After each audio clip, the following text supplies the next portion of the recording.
قل لا أجد فيما أوحي إلي محرما على طاعم يطعمه إلا أن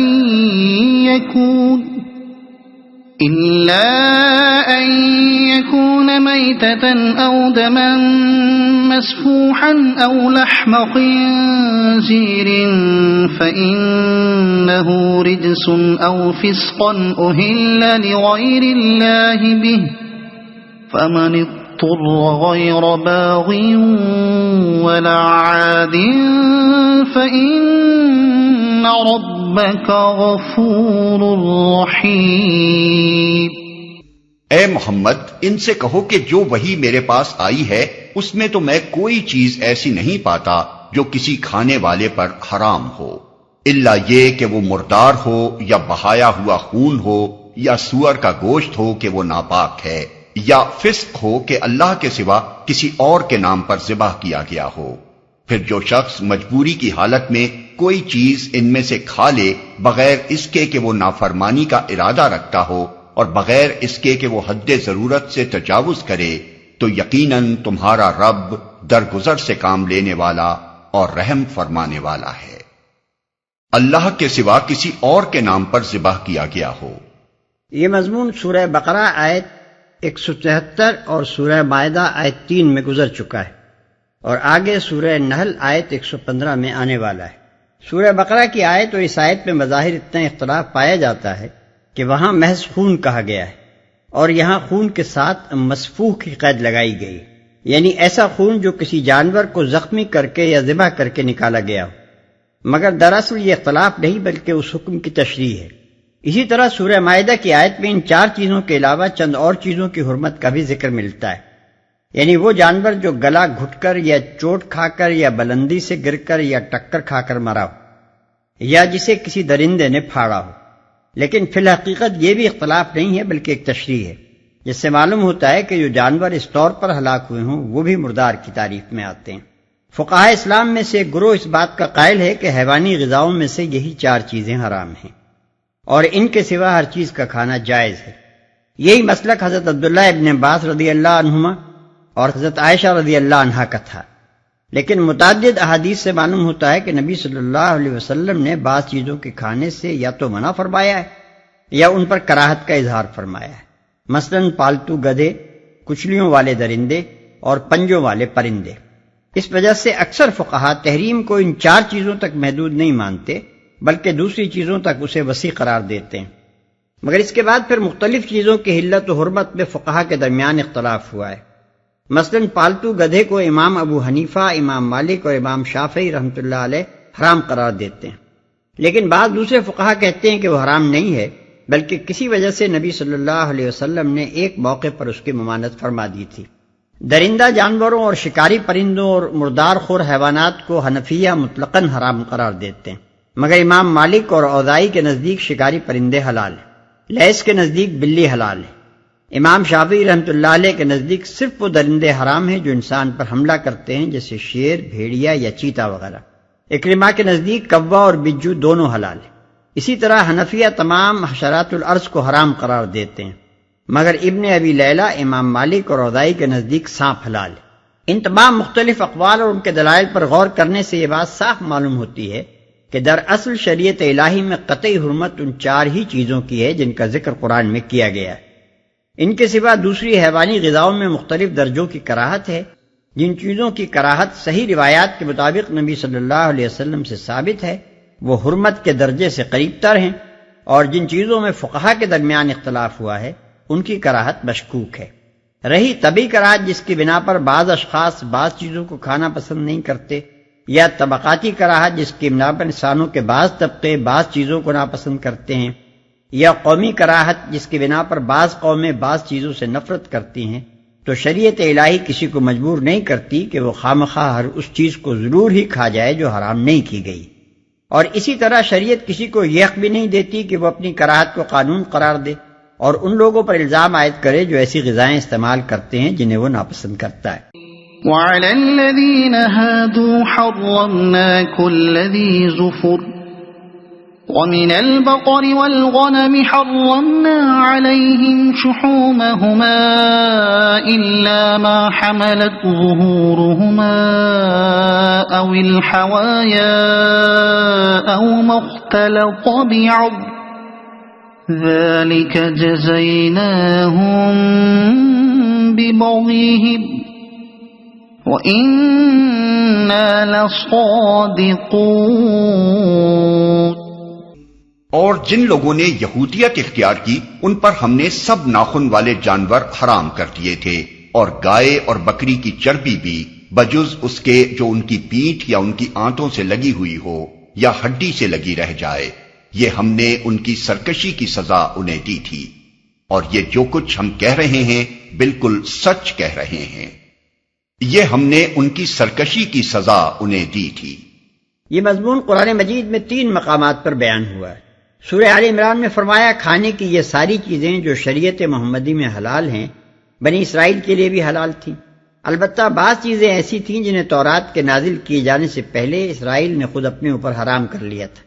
ان سے کہو کہ لاؤ تورات اور پیش کرو اس کی کوئی عبارت اگر تم اپنے اعتراض میں سچے ہو، آیت 93۔ پھر سورہ نساء میں فرمایا کہ بنی اسرائیل کے جرائم کی بنا پر ہم نے بہت سی وہ پاک چیزیں ان پر حرام کر دی جو پہلے ان کے لیے حلال تھیں، آیت 160۔ اور یہاں ارشاد ہوا ہے کہ ان کی سرکشیوں کی پاداش میں ہم نے ان پر تمام ناخن والے جانور حرام کیے اور بکری اور گائے کی چربی بھی ان کے لیے حرام ٹھہرا دی۔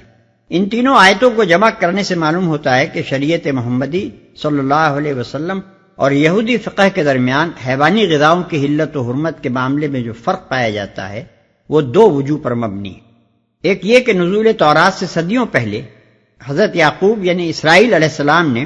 بعض چیزوں کا استعمال چھوڑ دیا تھا، اور ان کے بعد ان کی اولاد بھی ان چیزوں کی تارک رہی، حتیٰ کہ یہودی فقہا نے ان کو باقاعدہ حرام سمجھ لیا اور ان کی حرمت تورات میں لکھ لی۔ ان اشیاء میں اونٹ اور خرگوش اور صافان شامل ہیں۔ آج بائبل میں تورات کے جو اجزاء ہم کو ملتے ہیں ان میں ان تینوں چیزوں کی حرمت کا ذکر ہے۔ احبار باب 11 آیت 4 اور 6، استثناء باب 14 آیت 7۔ لیکن قرآن مجید میں یہودیوں کو جو چیلنج دیا گیا تھا کہ لاؤ تورات اور دکھاؤ یہ چیزیں کہاں حرام لکھی ہیں، اس سے معلوم ہوا کہ تورات میں ان احکام کا اضافہ اس کے بعد کیا گیا ہے، کیونکہ اگر اس وقت تورات میں یہ احکام موجود ہوتے تو بنی اسرائیل فوراً لا کر پیش کر دیتے۔ دوسرا فرق اس وجہ پر مبنی ہے کہ اللہ تعالیٰ کی نازل کی ہوئی شریعت سے جب یہودیوں نے بغاوت کی اور آپ اپنے اشارے بن بیٹھے تو انہوں نے بہت سی پاک چیزوں کو اپنی موشگافیوں سے خود حرام کر لیا، اور اللہ تعالیٰ نے سزا کے طور پر انہیں اس غلط فہمی میں مبتلا رہنے دیا۔ ان اشیاء میں ایک تو ناخن والے جانور شامل ہیں، یعنی شتر مرغ، قاز، بط وغیرہ، دوسرے گائے اور بکری کی چربی۔ بائبل میں ان دونوں قسم کی حرمتوں کو احکام تورات میں داخل کر دیا گیا ہے۔ احبار باب 11 آیت 16 اور 18، استثناء باب 14 آیت 14، 15 اور 16، احبار باب 3 آیت 17، باب 7 آیت 22 اور 23۔ لیکن سورہ نساء سے معلوم ہوتا ہے کہ یہ چیزیں تورات میں حرام نہ تھیں بلکہ حضرت عیسیٰ علیہ السلام کے بعد حرام ہوئی ہیں، اور تاریخ بھی شہادت دیتی ہے کہ موجودہ یہودی شریعت کی تدوین 2 صدی عیسوی کے آخر میں ربی یہودا کے ہاتھوں مکمل ہوئی ہے۔ رہا یہ سوال کہ پھر ان چیزوں کے متعلق یہاں اور سورہ نساء میں اللہ تعالیٰ نے حرمنا یعنی ہم نے حرام کیا کا لفظ کیوں استعمال کیا، تو اس کا جواب یہ ہے کہ خدائی تحریم کی صرف یہی ایک صورت نہیں ہے کہ وہ کسی پیغمبر اور کتاب کے ذریعے سے کسی چیز کو حرام کرے، بلکہ اس کی ایک صورت یہ بھی ہے کہ وہ اپنے باغی بندوں پر بناوٹی شارعوں اور جعلی قانون سازوں کو مسلط کر دے اور وہ ان پر طیبات کو حرام کر دے۔ پہلی قسم کی تحریم خدا کی طرف سے رحمت کے طور پر ہوتی ہے، اور یہ دوسری قسم کی تحریم اس کی پھٹکار اور سزا کی حیثیت سے ہوا کرتی ہے۔ فَإِن كَذَّبُوكَ فَقُلْ رَبُّكُمْ ذُو رَحْمَةٍ وَاسِعَةٍ وَلَا يُرَدُّ بَأْسُهُ عَنِ الْقَوْمِ الْمُجْرِمِينَ۔ اب اگر وہ تمہیں جھٹلائیں تو ان سے کہہ دو کہ تمہارے رب کا دامن رحمت وسیع ہے اور مجرموں سے اس کے عذاب کو پھیرا نہیں جا سکتا۔ یعنی اگر تم اب بھی اپنی نافرمانی کی روش سے باز آ جاؤ اور بندگی کے صحیح رویے کی طرف پلٹ آؤ تو اپنے رب کے دامن رحمت کو اپنے لیے کشادہ پاؤ گے، لیکن اگر اپنی اسی مجرمانہ و باغیانہ روش پر اڑے رہو گے تو خوب جان لو کہ اس کے غضب سے بھی پھر کوئی بچانے والا نہیں ہے۔ سيقول الذين أشركوا لو شاء الله ما أشركنا ولا آباؤنا ولا حرمنا من شيء كذلك كذب الذين من قبلهم حتى ذاقوا بأسنا قل هل عندكم من علم فتخرجوه لنا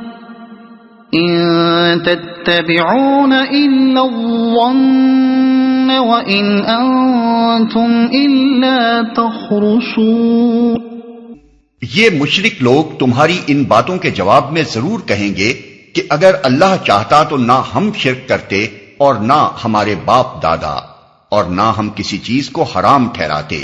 ایسی ہی باتیں بنا بنا کر ان سے پہلے کے لوگوں نے بھی حق کو جھٹلایا تھا، یہاں تک کہ آخر کار ہمارے عذاب کا مزہ انہوں نے چکھ لیا. ان سے کہو کیا تمہارے پاس کوئی علم ہے جسے ہمارے سامنے پیش کر سکو؟ تم تو محض گمان پر چل رہے ہو اور نری قیاس آرائیاں کرتے ہو، اور نہ ہم کسی چیز کو حرام ٹھہراتے. یعنی وہ اپنے جرم اور اپنی غلط کاری کے لیے وہی پرانا عذر پیش کریں گے جو ہمیشہ سے مجرم اور غلط کار لوگ پیش کرتے رہے ہیں. وہ کہیں گے کہ ہمارے حق میں اللہ کی مشیت یہی ہے کہ ہم شرک کریں، اور جن چیزوں کو ہم نے حرام ٹھہرا رکھا ہے انہیں حرام ٹھہرائیں، ورنہ اگر خدا نہ چاہتا کہ ہم ایسا کریں تو کیوں کر ممکن تھا کہ یہ افعال ہم سے صادر ہوتے. بس چونکہ ہم اللہ کی مشیت کے مطابق یہ سب کچھ کر رہے ہیں اس لیے درست کر رہے ہیں. اس کا الزام اگر ہے تو ہم پر نہیں اللہ پر ہے معاذ اللہ.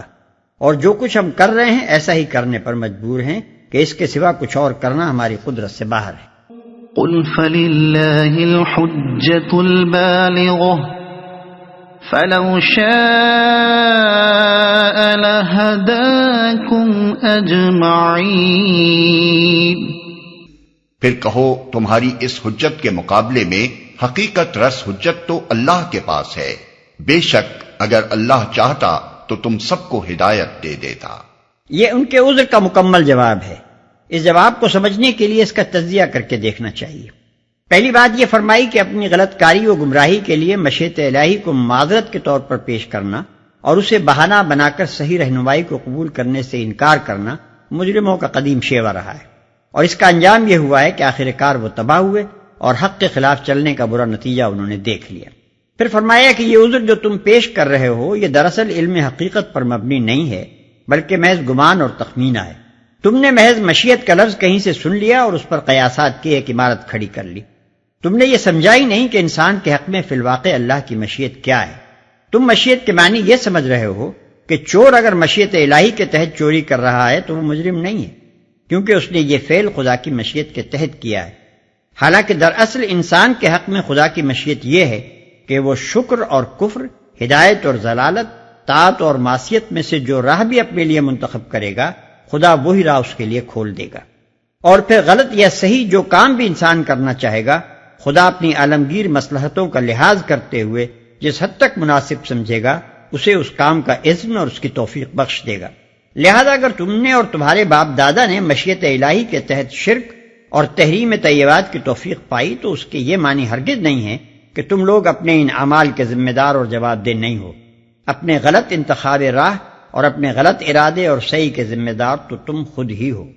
آخر میں ایک ہی فقرے کے اندر کانٹے کی بات بھی فرما دی کہ فَلِلَّهِ الْحُجَّةُ الْبَالِغَةُ فَلَوْ شَاءَ لَهَدَاكُمْ أَجْمَعِينَ. یعنی تم اپنی معذرت میں حجت پیش کرتے ہو کہ اگر اللہ چاہتا تو ہم شرک نہ کرتے. اس سے پوری بات ادا نہیں ہوتی. پوری بات کہنا چاہتے ہو تو یوں کہو کہ اگر اللہ چاہتا تو تم سب کو ہدایت دے دیتا. بالفاظ دیگر تم خود اپنے انتخاب سے راہ راست اختیار کرنے پر تیار نہیں ہو بلکہ یہ چاہتے ہو کہ خدا نے جس طرح فرشتوں کو پیدائشی راست رو بنایا ہے اسی طرح تمہیں بھی بنا دے. تو بے شک اگر اللہ کی مشیت انسان کے حق میں یہ ہوتی تو وہ ضرور ایسا کر سکتا تھا، لیکن یہ اس کی مشیت نہیں ہے. لہذا جس گمراہی کو تم نے اپنے لیے پسند کیا ہے اللہ بھی تمہیں اسی میں پڑا رہنے دے گا. قل هلم شهداءكم الذين يشهدون أن الله حرم هذا فإن شهدوا فلا تشهد معهم ولا تتبع أهواء الذين كذبوا بآياتنا والذين لا يؤمنون بالآخرة وهم بربهم يعدلون۔ ان سے کہو کہ لاؤ اپنے وہ گواہ جو اس بات کی شہادت دیں کہ اللہ ہی نے ان چیزوں کو حرام کیا ہے، پھر اگر وہ شہادت دے دیں تو تم ان کے ساتھ شہادت نہ دینا، اور ہرگز ان لوگوں کی خواہشات کے پیچھے نہ چلنا جنہوں نے ہماری آیات کو جھٹلایا ہے اور جو آخرت کے منکر ہیں اور جو دوسروں کو اپنے رب کا ہمسر بناتے ہیں، تو تم ان کے ساتھ شہادت نہ دینا۔ یعنی اگر وہ شہادت کی ذمہ داری کو سمجھتے ہیں اور جانتے ہیں کہ شہادت اسی بات کی دینی چاہیے جس کا آدمی کو علم ہو، تو وہ کبھی یہ شہادت دینے کی جرات نہ کریں گے کہ کھانے پینے پر یہ قیود جو ان کے ہاں رسم کے طور پر رائج ہیں، اور یہ پابندیاں کہ فلاں چیز کو فلاں نہ کھائے اور فلاں چیز کو فلاں کا ہاتھ نہ لگے، یہ سب خدا کی مقرر کردہ ہیں۔ لیکن اگر یہ لوگ شہادت کی ذمہ داری کو محسوس کیے بغیر اتنی ڈھٹائی پر اتر آئیں کہ خدا کا نام لے کر جھوٹی شہادت دینے میں بھی تعامل نہ کریں، تو ان کے اس جھوٹ میں تم ان کے ساتھی نہ بنو، کیونکہ ان سے یہ شہادت اس لیے طلب نہیں کی جا رہی ہے کہ اگر یہ شہادت دے دیں تو تم ان کی بات مان لو گے، بلکہ اس کی غرض صرف یہ ہے کہ ان میں سے جن لوگوں کے اندر کچھ بھی راست بازی موجود ہے، ان سے جب کہا جائے گا کہ کیا واقعی تم سچائی کے ساتھ اس بات کی شہادت دے سکتے ہو کہ یہ ضوابط خدا ہی کے مقرر کیے ہوئے ہیں، تو وہ اپنی رسموں کی حقیقت پر غور کریں گے، اور جب ان کے من جانب اللہ ہونے کا کوئی ثبوت نہ پائیں گے تو ان فضول رسموں کی پابندی سے باز آ جائیں گے۔